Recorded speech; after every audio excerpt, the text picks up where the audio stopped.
todos, eu sou César Augusto Muniz, bem-vindos ao Conversas da Alma. Neste episódio temos connosco o convidado Frei Fabrício Bordin, frade da Ordem dos Franciscanos, que em 2005 foi eleito delegado provincial em Portugal da Ordem dos Frades Franciscanos Menores Conventuais. O Frei Fabrício é italiano, formou-se em Teologia em Pádua e veio para Portugal em 1994 para o Projeto Chelas. É o delegado provincial, guardião e pároco do convento de São Maximiliano Kolbe e coordena também a comunidade dos frades franciscanos em Viseu e Coimbra. Frei Fabrício, é um grande prazer e uma honra tê-lo aqui. Para mim também, obrigado. Muito obrigado por ter aceito o nosso convite. Como eu lhe dizia na pequena conversa que nós tivemos um pouco antes de iniciar esta entrevista, sou verdadeiramente um fã de São Francisco. Eu não estou a dizê-lo porque o Frei está aqui, mas é porque é verdade. Eu visitei São Francisco e fiquei fascinado com toda a obra e toda a energia e a paz que se vive naquele local em Assis. É realmente uma cidade de paz, é uma cidade verdadeiramente espiritual para mim, daquilo que eu senti lá. E a obra que São Francisco deixou pelo mundo inteiro é verdadeiramente inigualável, para mim, pelo menos na minha opinião. Pode-me dizer, por favor, o que é que o levou a tornar-se frade franciscano? Bem, eu conheci Francisco, que era já muito novo, com os meus 13, 14 anos. Mas foi por volta dos 17, 18 que descobri um pouco a sua vida. Aliás, com alguns dos meus colegas, nas aulas de religião e moral, escolhemos descrever uma vida de São Francisco como adolescentes, assim, aquilo que mais nos marcava. E que era a juventude deste Francisco, que, apaixonado por uma vida assim, de noitadas, de diversões, e de repente encontra Cristo, deixa tudo para seguir o Senhor. Foi algo que nos despertou muito. Naquela época, eram os anos 70, sim. A figura de São Francisco. E também para nós foi o encontro em Assis com a sua espiritualidade, conhecendo a vida e repercorrendo também os lugares franciscanos. Franciscanos. Tal como me tocou a mim, não é? Quando eu estive em Assis, porque realmente eu acho que Assis toca a alma de qualquer pessoa que lá vá. Foi então também esse encontro em Assis que o levou a tomar ainda mais a ter clareza nessa decisão. Quer dizer, naquela época foi encanto, foi poesia, foi idealização também, porque Francisco presta-se muito a isto. Depois foi também descobrir, no fundo, a beleza e a profundidade também da sua vida, mesmo na simplicidade, porque Francisco não fez nada de tão extraordinário. O extraordinário é ter descoberto nas coisas simples do dia a dia que... A beleza da simplicidade. Exato. Que, por exemplo, encontrar em cada criatura, ser humano ou nas plantas, nos animais, no sol, encontrar o rosto do Criador. E que está presente em tudo, não é? Exato, está presente em tudo, deixou a sua marca. Quando Deus fez todas as coisas, viu que era bom. Quer dizer, a presença de Deus é mesmo isto, a beleza das criaturas. E Francisco tornou-se grande porque encantava-se com todas as criaturas que ele encontrava. Mas ele também teve um percurso um pouco particular, porque até os seus 20 anos tinha os seus sonhos de glória, tinha o seu desejo de ser um cavaleiro, de ir conquistar territórios, a nobreza também, passar de uma classe social para outra. Depois um pai que lhe dava dinheiro a toda hora, porque tinha possibilidades económicas, era um comerciante de roupa. Eu, inclusive, visitei a casa dele, a antiga e casa. Então Francisco, a um certo ponto, deixa tudo isto e começa a dizer: a partir de agora tenho um só Pai, Pai que está no céu.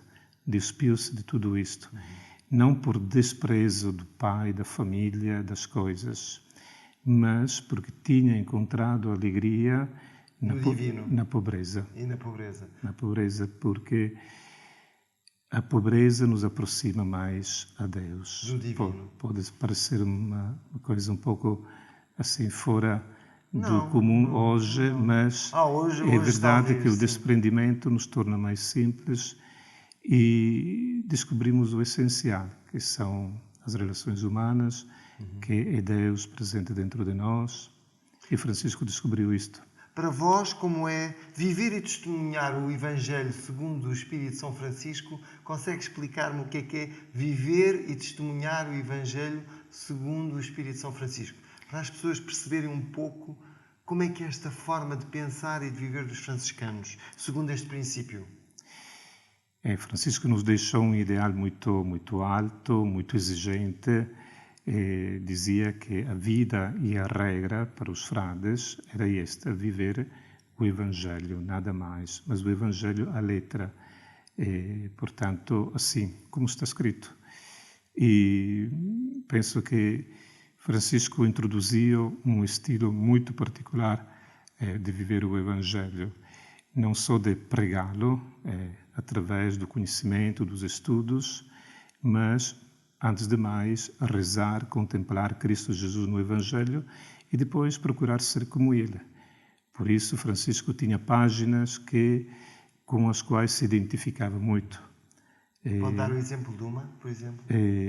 Para as pessoas entenderem. Quando Jesus dizia, não vos preocupeis, inquieteis para o dia de amanhã.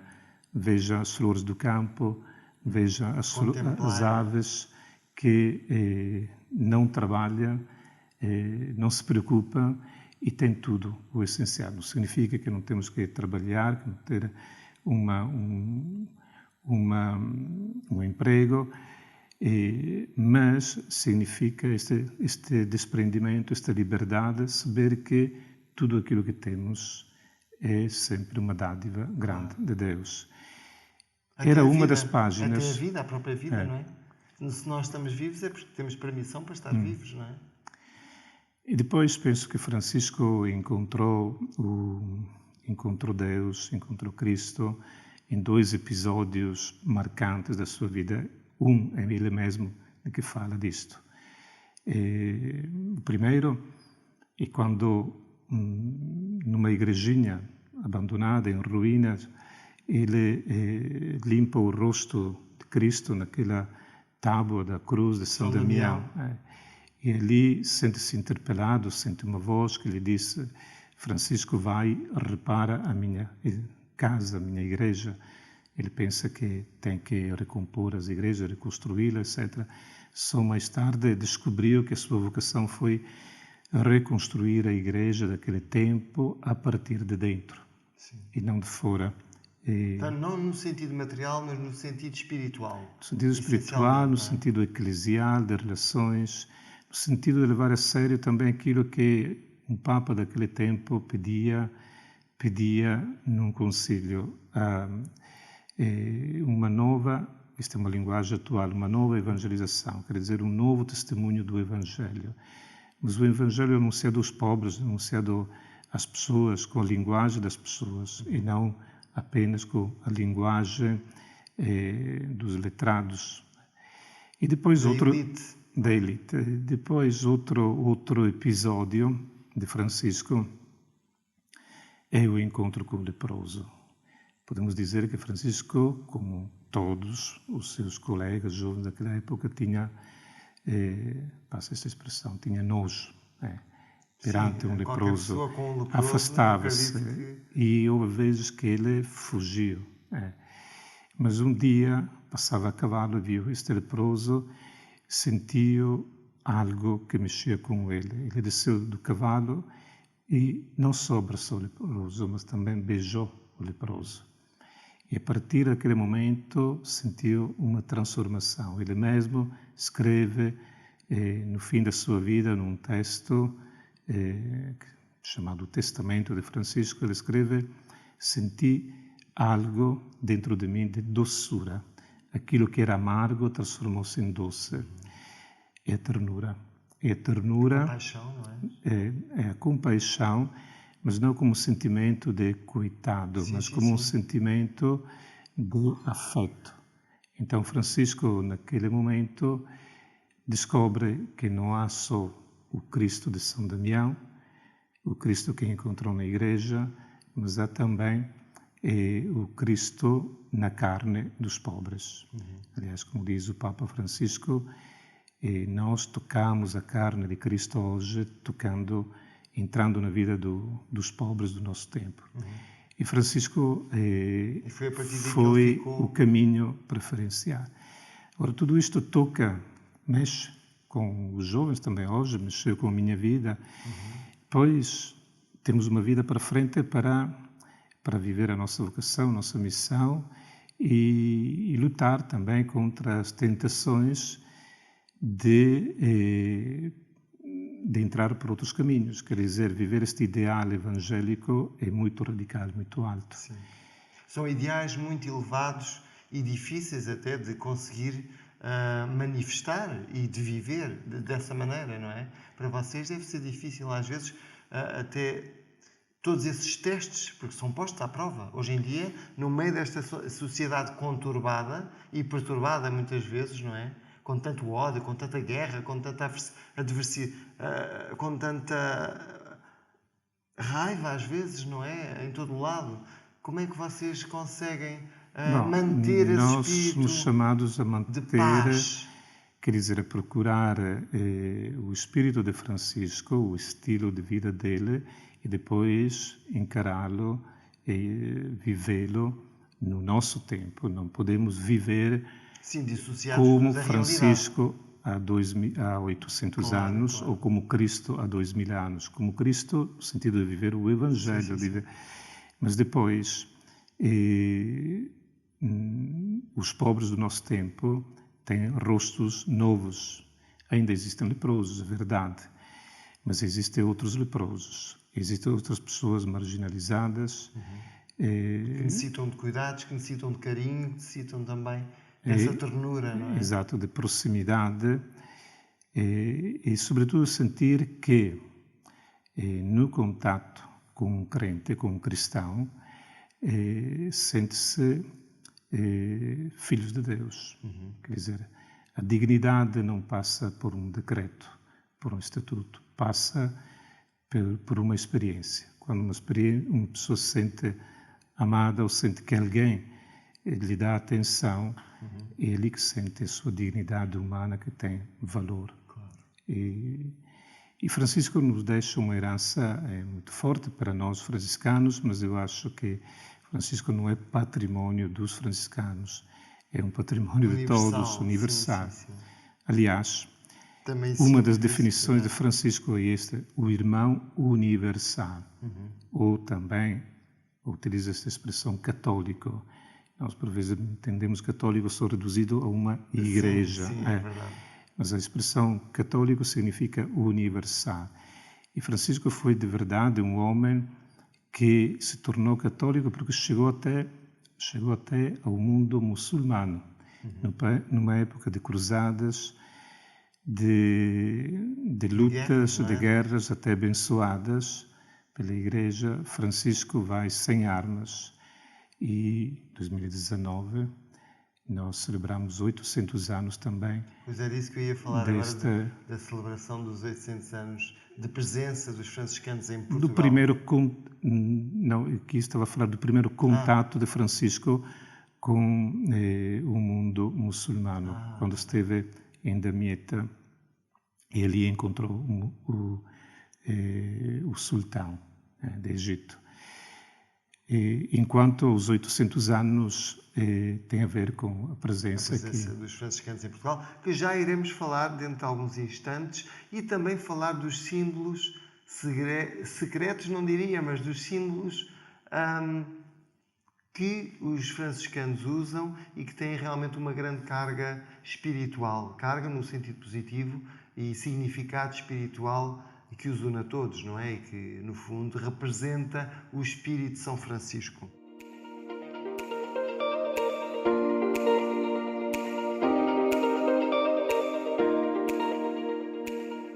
Frei Fabrício, os franciscanos celebraram 800 anos de presença agora em Portugal. Quer falar-me resumidamente sobre esse evento da celebração dos 800 anos de presença em Portugal, que para nós também portugueses é tão importante porque já estão cá no nosso país há tanto tempo a disseminar, no fundo, as sementes do espírito de São Francisco? Sim, celebramos em 2017 estes 8 séculos de presença, quando chegaram os primeiros frades, passaram por Alenquer, depois chegaram a Coimbra, Guimarães. Aliás, foi Frei Zacarias que, enviado por São Francisco, que veio para Alenquer, não é? Para Exato. as pessoas entenderem também. Sim, e foram os primeiros enviados para a Península Ibérica. E Francisco tinha enviado os frades um pouco pelos 4 cantos do mundo, não é? do mundo daquela época. E sempre a vida franciscana teve uma dimensão missionária. Portanto, o franciscanismo, ou a vida dos frades, chegou bem cedo aqui em Portugal. E foi bem aceito também? Foi bem aceito e desenvolveu, pensamos, foi tão bem aceita que houve um ilustre franciscano, ou uma figura que se tornou depois franciscano, António de Lisboa. Ah, sim, Santo António. O nosso Santo António, onde eu me casei. Eu casei-me na igreja de Santo António, mas por acaso nem Santo António me valeu no meu casamento. Tive 10 anos casado, mas foi um casamento feliz. Mas Santo António não tem nada a ver com os casamentos. Fica já a saber. Ele ficou tocado com o testemunho dos primeiros também mártires franciscanos que passaram por Coimbra e Sevilha, depois dali embarcaram para Marrakech e depois, devido à pregação deles, foram martirizados, decapitados. Mártires, portanto, não é? E quando António viu regressar os corpos destes mártires, tomou uma decisão. Saiu do convento dos Cônegos de Santo Agostinho, em Santa Cruz de Coimbra, e mudou de nome, de Fernando para António. E tornou-se ali o Frei António, podemos dizer, de Lisboa. O nosso Santo António. E, portanto, faz parte um pouco desta geração dos primeiros franciscanos que vieram. E a partir dali a presença franciscana desenvolveu muito aqui em Portugal. Depois houve várias supressões, mas nós celebramos sobretudo esta presença missionária, presença pastoral, presença também no ensino, e depois todos os missionários que partiram de Portugal para o Brasil, para a Ásia. Quer dizer, foi uma presença fecunda. E também de evangelização. Também levaram os franciscanos, não é? Exato. Com os descobrimentos e tudo mais, levaram missionários, não é? É mesmo assim. E a primeira missão foi mesmo dentro do território português. Eu não sei, nós conventuais tínhamos pelo menos 20, antes da supressão, 21 conventos aqui no território. E os nossos irmãos depois, frades menores, depois chegaram os capuchinhos. Portanto, foi uma presença capilar e que deixou marcas positivas. Também na arte, em tudo. Sim. Agora, falando da parte do carisma franciscano, da palavra grega caris, que representa graça e dom divino, essa consagração que vocês fazem dos 3 votos, obediência, pobreza e castidade, pode-me falar relativamente ao voto da obediência, não é? Esses 3 nós que representam esses 3 votos, que aliás estão aqui representados neste mesmo cordão que usam à cintura, não é? Sim. Essa obediência é à hierarquia da fraternidade onde vivem, é ao plano de Deus ou esse grande projeto do Criador?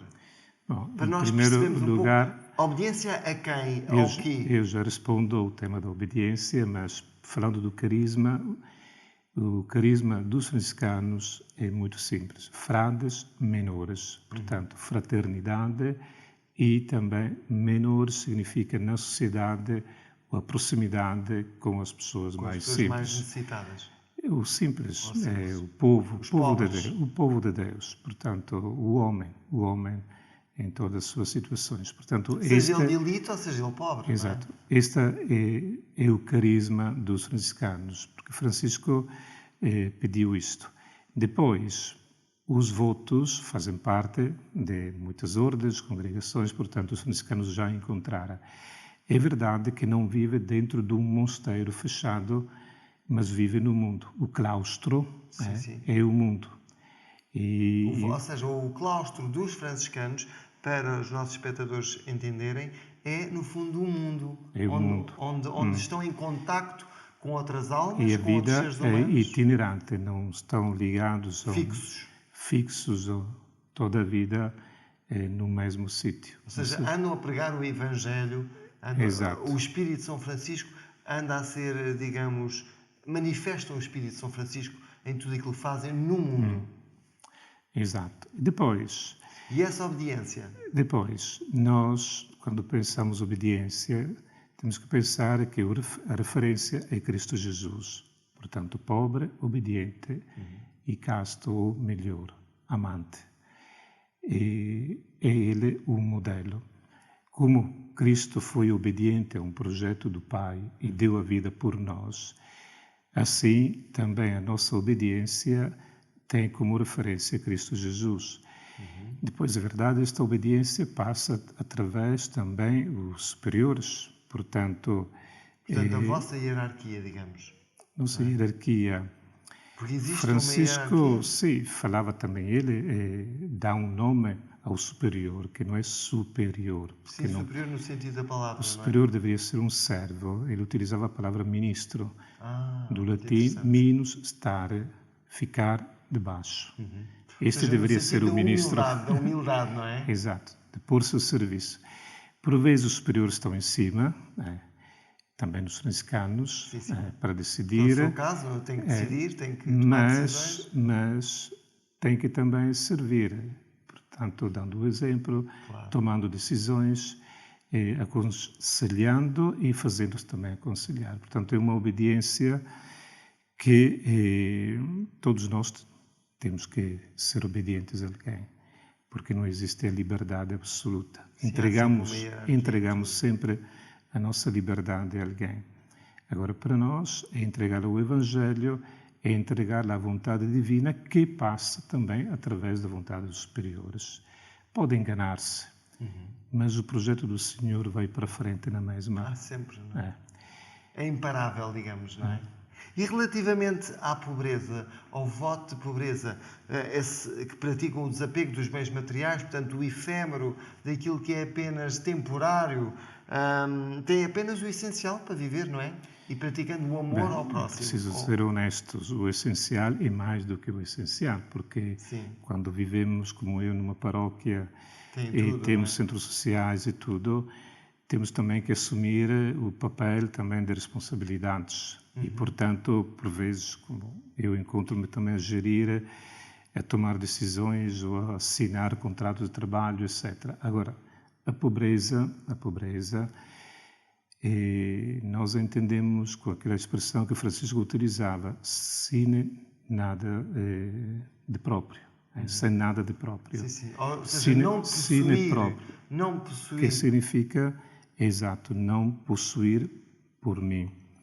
E, portanto, a primeira pobreza é saber que aquilo que são os meios de que me sirvo não são a minha identidade. Claro, são apenas uma casca, não é?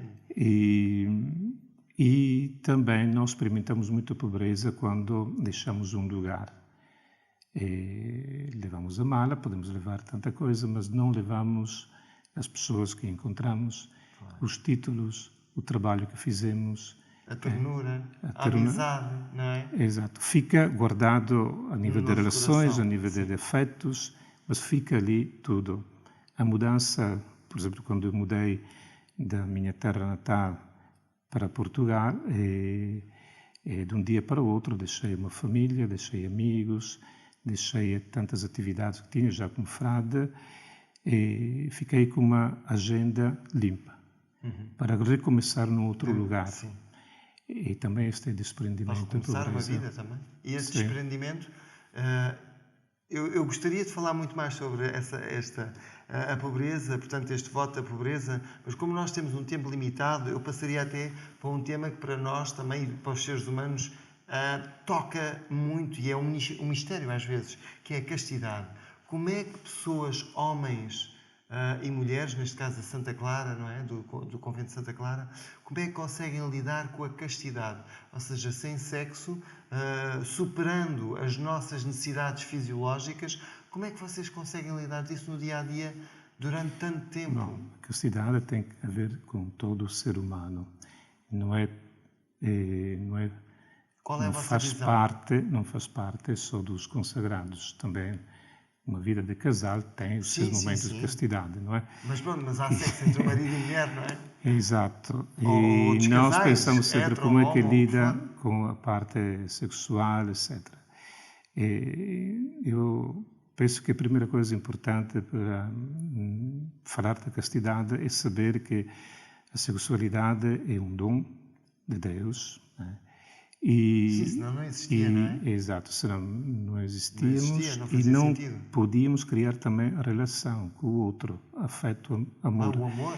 Jesus Cristo era um ser humano sexuado, portanto, a sexualidade é uma energia que nós temos, é um pouco a gasolina se queremos que o carro ande. Sim, sim.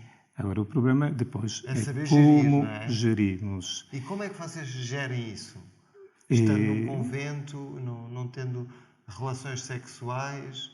Bom, Ou estamos têm, no não convento sei. numa fraternidade, Numa portanto, fraternidade, porque vocês andam para pelo nós mundo, não é? é uma Andam pelo mundo. fraternidade Não estão a fixos, como nossa disse. de 5 irmãos e, portanto, através da nossa vida diária de oração, de partilha das nossas atividades, a partilha das nossas experiências, da oração. Quer dizer, as relações são já veículo de afetos. Ou seja, já vos alimentam, não é? E quando perdemos, morre ou está doente um irmão, sentimos também nós na pele que alguém está mal, Essa etc. dor, sim. E depois passa muito também através das relações que nós temos a nível pastoral, visitar os doentes. Ali nós investimos a nossa sexualidade, que eu vejo como também fecundidade, como paternidade.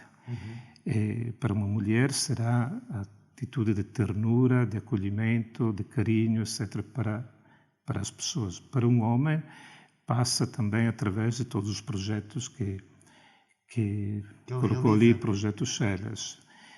Nós estamos nesta terra, nesta zona de Lisboa, já há 30 anos e mais. E tudo aquilo que nós, com as pessoas, construímos, não fomos nós a construir, com os outros e mais os outros, ali investimos também aquilo que são as nossas dimensões também afetivas. Claro. Ou seja, vocês usam essa energia vital, que é a energia espiritual da criação, não é? Para realizar projetos. Ou seja, focam-se, usando essa energia também para realizar o vosso trabalho. No fundo é isso, gerem dessa maneira. É normal que é uma linguagem que para um casal tem a sua própria linguagem, para nós tem outra. E que não abdica de um abraço, de uma atenção. Só dos beijos. Exato. Agora, é importante saber que tudo isto não prejudica a pessoa. Prejudica quando... Há promiscuidade e etc. Não, prejudica quando há repressão. Sim, acredito. Sim, porque nós ouvimos muitas histórias na Igreja Católica e não só, noutras religiões também. A repressão torna as pessoas deprimidas, insanas, não é? Até com problemas psicológicos, exatamente por reprimirem algo que lhes era natural. Exato. A repressão Ainda é pior. ou a expressão compulsiva, provavelmente são os dois extremos que nós entendemos que não é o veículo melhor para transmitir os nossos sentimentos. O vosso espírito e o vosso... Pois é normal que também tudo isto precisa de formação, de educação, de diálogo. E pronto, porque uma pessoa terá os seus momentos de tentação, de fragilidade, e momentos em que precisa também de colocar-se diante do Senhor, reconhecer a sua fragilidade, as suas misérias, ou pedir a força.